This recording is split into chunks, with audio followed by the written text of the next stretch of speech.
es asher oso lecho Amalek derech bderech b'tzeischem mimitzroyim v'hayom v'honiach Hashem Elekecho lecho mikol oivecho misaviv v'oretz asher Hashem noisein lecho nachlo. As we get to Parshat Ki-Tetzei, I think it's important to deal with two things. Number one, how do we fix then? And number two, what do we do about the future? Let's start with then. The Sha'agat Ari war broke out on Shabbos morning, Parshat ZACHOR. And many people did not have the ability, and rightfully so, to go to shul because of the danger. Anyone that didn't hear Parshat ZACHOR this year, this Shabbos should have kavanah to fulfill the mitzvah of remembering what Amalek did to us when the Chazan reads either that part of Shavi'i, which is the end of the Parsha, or Maftir. Matov, if the Baal Korah and the person getting the Aliyah will actually have kavanah to fulfill this mitzvah, as well as everyone in shul have kavanah to fulfill this mitzvah as well, because it is a biblical commandment, and in biblical commandments we usually paskin you should have kavanah. Now let's talk about the future. Maybe all of us should have this kavanah, even if we did hear Parshat ZACHOR last year, for the following reason. This year, we're going into a leap year.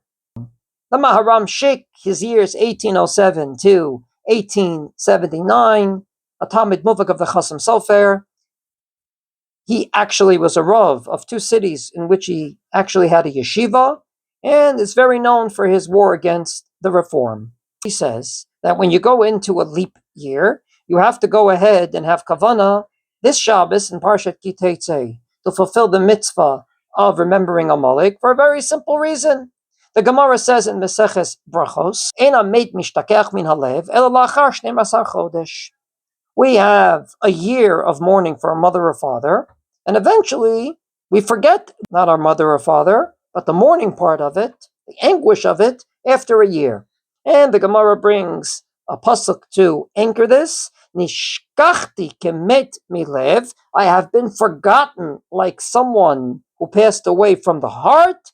Hayiti kichli oved. I am like a vessel that has been lost. So Rashi says, regarding a pen that got lost, the Mishnah in Bava Metzia says that if you find a lost object, say a pen, you have to go ahead and tell the whole world that you found it, up to 3 regalim, namely, says Rashi, a year. And therefore, says the Maharam Sheikh, anytime you go into a leap year on Parshat Ki-Tetzei, have kavanah to fulfill the mitzvah with maftir, because it's going to be more than a year since the last time we read it. It will be not 12 but 13 months.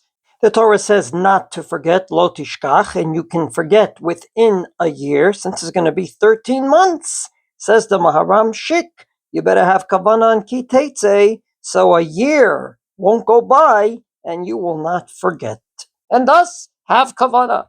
And that's what he says in the name of his great Rebbe, the Chasam Sofer. However, the problem with this is threesome.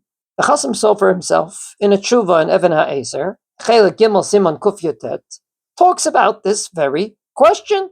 And he comes to the absolute opposite conclusion. The premise of the Maharam Sheikh is correct, that you will forget, but he says, when do you forget something? When you fulfilled it. So you forget about the sukkah and the lulav after you fulfilled it. You forget about matzah and chametz after Pesach. Well, in a year that's a leap year, since in the first Adar we won't be reading Parshat ZACHOR, but rather in the second, we won't forget about Amalek because we haven't fulfilled it yet. And therefore, it doesn't leave our hearts as of yet. In a very similar way, Rav Yoelish from Satmar, who maybe we totally disagree with his politics, but in halacha, in his response in Divrei Yoel, says exactly the same thing. He says that regarding someone that died, indeed, we, after 12 months, have no point of return. We understand the person is no longer in this world. Afsach kol tikva. Masha'enken, he says, hacha, regarding Amalek, lo shayach lo marken. Who says we finished fighting with Amalek? First of all, anti-Semites still may attack us, and we, Be'ezrat Hashem, will be successful in fighting against them. So therefore, The whole premise of equating someone that passed away to Amalek makes no sense, according to the Chasam Sofer, because you don't forget about it till you fulfilled it, and according to the Rav Yoelish from Satmar, it's because with a dead person, he's dead in this world, he's not coming back to this world, versus Amalek, who may. Number 2, Rav Shlomo Zalman Auerbach says that there's many years, that's not a leap year, where more than a year goes by since you read it. In other words, it could be a year where Parshat ZACHOR comes out on the 8th of Adar, and there's years where it comes out on the 13th of Adar. So 1 year it's 8th, 1 year is 13. That's more than a year. No one said, on such a year you better have Kavanah in Parshat Ki-Tetzei, and therefore he says there's no reason to be machmir for this. Rav Yoelish Misatmer has a third reason why this is not a very good equation. Regarding a lost pen, it's not a year, it's 3 regalim. So if you found it on Erev Pesach, Shavuos, Sukkot is in about 7 months, not a year. And therefore, there is no equation between a year and an Aveda, and something that was lost.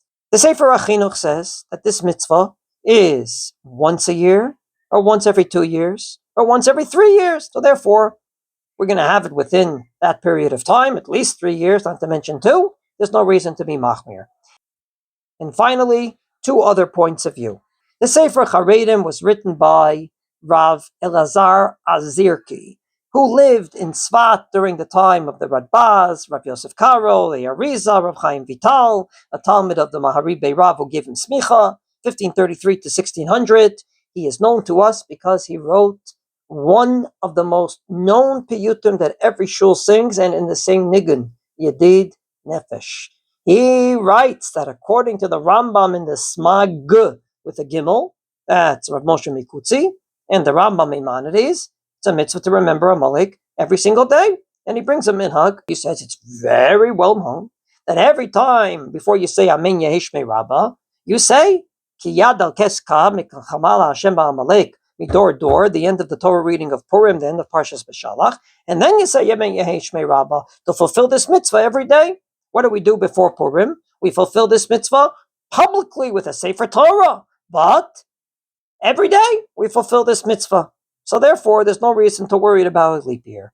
And on the other side, the Smak, Sefer Mitzvot Katan, Rabbi Yitzchak from France, 1210 to 1280, he said the Sefer Mitzvot Gadol is too big, so I'm going to make it smaller, make it the Smak, Sefer Mitzvot Katan. He writes, you have to remember Amalek. It's only on the Shabbos before Purim, nothing to do with once a year. It's the Shabbos before Purim. That's the Mitzvah D'Oraisa. And indeed, Rav Yoelish from Satmar says that you have to be machmir for this opinion. And if you start telling people to have kavanah on Parshat Ki-Tetzei, it's a chumrah de'ati de kula, because according to the Smak, the Mitzvah D'Oraisa is a Shabbos before Purim. And if you're going to start promulgating to do it earlier, then people are not going to have kavanah when they should. More than that, the Gemara says explicitly that if Purim comes out on Erev Shabbos, you don't read Parshat ZACHOR after Purim, but before, because you have to leiktum schira la'asiyah, remembering Amalek before eradicating it in the Megillah. And therefore, it was mi'ikar hadin, biblically, to read Parshat ZACHOR before Purim, and only before Purim. So as you could see, even though the Maharam Shik said what he said, it seems like many have said that it's not something you have to be machmir for. And I'll just add finally, Rav Yoelish from Satmar says, this is not something uncommon, a leap year. So how come no one talked about it before the Maharam Shik in the 19th century? So it must mean that his premise is wrong. From this perspective, I think you don't have to be machmir for it, but it doesn't hurt. You're going to read it anyway. As such, I think it's a very easy thing to do. Everyone should have kavanah to fulfill this mitzvah, especially those that didn't hear Parshat ZACHOR when the war broke out.